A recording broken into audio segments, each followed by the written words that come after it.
yang ketiga Qadariyah, yang keempat Murji'ah.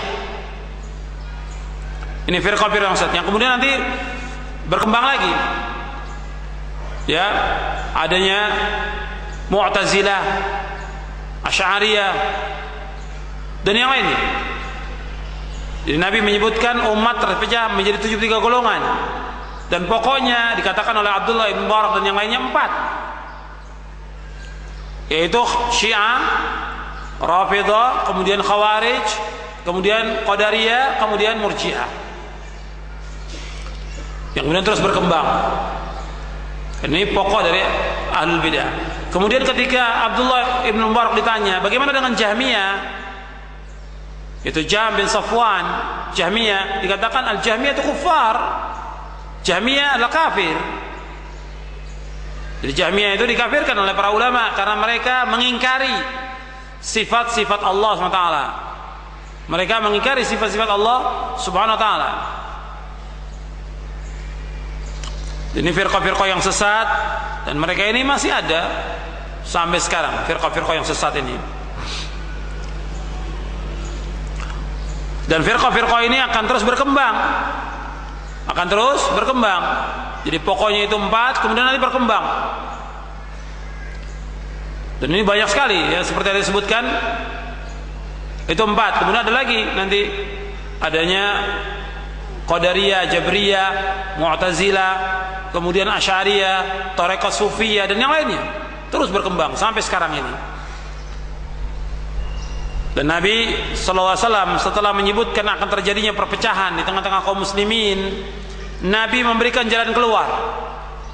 Nabi memberikan solusi agar selamat dari perpecahan tersebut. Kita masuk sekarang poin yang ke-6. Jalan selamat dari perpecahan dan perselisihan adalah dengan berpegang pada Al-Quran dan Sunnah Nabi SAW menurut pemahaman salafus saleh. Untuk melihat halaman 69. Fa'alaikum bisunnati wa sunnatil khulafa'il mahdiyyin ar-rasyidin. Maka wajib sekalian berpegang teguh kepada sunnahku dan sunnah khulafa'ur rasyidin yang mendapat petunjuk. Jadi berpegang kepada sunnah Nabi sallallahu alaihi wasallam dan sunnah khulafa'ur rasyidin. Apa yang dimaksud dengan sunnah? Antum lihat, saya bawakan penjelasan Ibnu Rajab di halaman 70 tentang pengertian sunnah. Jadi sunnah adalah jalan yang dilalui, termasuk dalamnya berpegang teguh kepada keyakinan-keyakinan, perkataan-perkataan dan perbuatan-perbuatan Nabi sallallahu alaihi wasallam dan para khulafaur rasyidin. Itulah sunnah yang paripurna. Oleh karena itu generasi salaf dahulu tidak menamakan sunnah kecuali kepada apa-apa yang mencakup ketiga aspek tersebut. Hal ini diriwayatkan dari Al-Hasan, Al-Auza'i dan Fudail bin Iyad. Ini dalam kitabnya, dalam kitab Imam Ibn Rajab, dalam kitabnya Jami'ul Ulum wal Hikam di juz yang kedua. Dan disebutkan khulafa'ur rasyidin karena mereka adalah orang-orang yang mengetahui kebenaran dan memutuskan segala perkara dengan kebenaran. Mereka adalah orang-orang yang rasyidin. Jadi mengetahui kebenaran dan mereka mengikutinya dan mengamalkan kebenaran, ya rasyidin. Berbeda dengan orang-orang yang ghawi, yang mereka mengetahui kebenaran tapi tidak mengikutinya. Berbeda juga dengan orang-orang yang dhal, yang sesat, yaitu orang yang tidak mengetahui kebenaran secara total. Tapi para khulafaur rasyidin adalah orang-orang yang mereka mendapatkan petunjuk dari Allah, mengetahui kebenaran, mereka mengikuti kebenaran dan mereka mengamalkan kebenaran. Dan kita diperintahkan untuk mengikuti khulafaur rasyidin, mengikuti jejak mereka, dan hukumnya wajib. Jadi mengikuti manhaj, cara beragamanya, cara para sahabat, mengikuti manhaj mereka, mengikuti cara beragamanya para sahabat adalah wajib.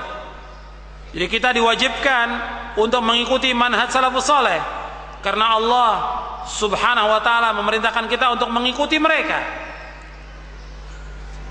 Allah berfirman dalam surah Al-Baqarah ayat 137, 136, 137 Allah berfirman, "Fa in amanu bimithli ma amantum bihi faqad ihtadaw wa in tawallaw fa innama hum fi shiqaq fasayakfikahumullahu wa huwas samiul alim." Dan jika mereka beriman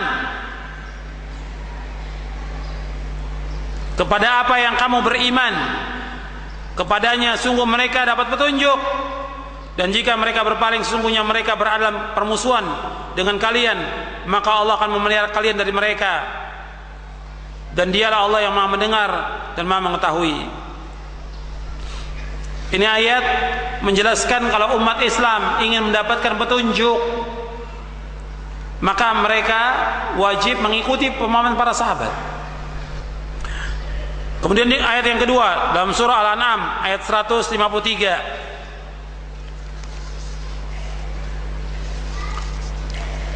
Allah berfirman, "Wa anna hadza sirati mustaqiman fattabi'uhu wa la tattabi'us subula fatafarraqa bikum an sabili dzalikum wasaqum bihi la'allakum tattaqun." Dan bahwa yang kami perintahkan adalah jalanku yang lurus, maka ikutilah, dan janganlah kamu mengikuti jalan-jalan yang lain, karena jalan-jalan itu akan mencerai-beraikan kamu dari jalan Allah. Demikian yang diperintahkan oleh Allah agar kalian bertakwa.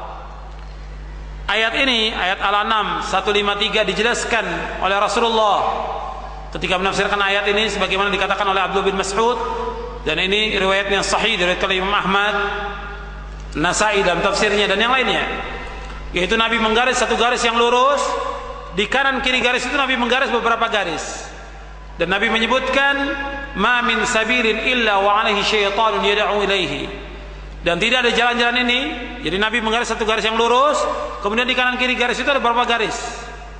Kata Nabi, tidak ada dari jalan-jalan ini melainkan ada syaitan yang mengajak kepadanya. Jadi firqah-firqah yang sesat itu mesti ada syaitan yang mengajak kepada pemahaman mereka, kepada aliran mereka, kepada golongan mereka, kepada kelompok mereka. Dan kita disuruh mengikuti jalan yang lurus. Jalan yang lurus itu jalan yang telah ditempuh oleh Rasulullah dan para sahabatnya. Dan selain jalan itu, jalan yang sesat. Selain jalan yang ditempuh oleh Rasulullah dan sahabatnya, selain jalan itu adalah jalan yang sesat. Makanya kita diperintahkan mengikuti siratal mustaqim, siratal ladzina an'amta 'alaihim, ihdinas siratal mustaqim, siratal ladzina an'amta 'alaihim ghairil maghdubi 'alaihim waladdallin. Ya Allah, tunjukilah kami jalan yang lurus, jalannya orang-orang yang kau beri nikmat atas mereka, bukannya jalan orang yang kau murkai, dan bukan pula jalannya orang-orang yang sesat. Jalan orang-orang yang mendapat petunjuk yaitu jalannya para nabi, jalannya para rasul, dan jalannya para sahabat ridwanullah ajma'in. Ini jalan orang-orang yang telah mendapatkan nikmat dari Allah Subhanahu wa taala.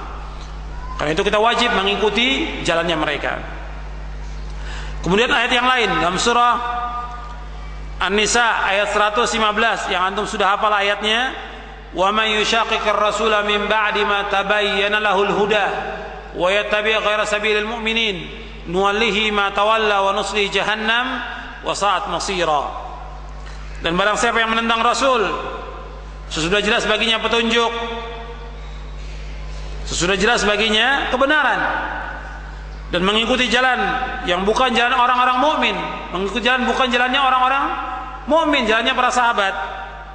Artinya dia mengikuti jalan selain jalan para sahabat, maka kami akan biarkan dia sesat, dan kami akan masukkan dia ke dalam neraka Jahannam.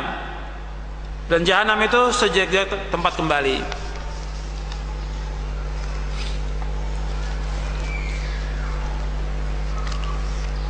Saya akan jelaskan satu ayat lagi. Allah berfirman dalam surah Al-Jum'ah ayat 2, "Huwallazi ba'atsa fil ummiyina rasulan minhum yatlu 'alaihim ayatihi wa yuzakkihim wa yu'allimuhumul kitaba wal hikmah wa in kanu min qablu lafi dhalalin mubin." Allah berfirman dalam surah Al-Jum'ah ayat 2, "Dialah Allah yang telah mengutus di antara orang-orang yang ummi seorang rasul dari mereka yang membacakan kepada mereka ayat-ayatnya, mensucikan mereka, mengajarkan kepada mereka Alkitab dan Al-Hikmah yaitu As-Sunnah, dan sungguh mereka sebelum itu sungguh-sungguh dalam kesesatan yang nyata. Saya akan bacakan penjelasan tentang ayat ini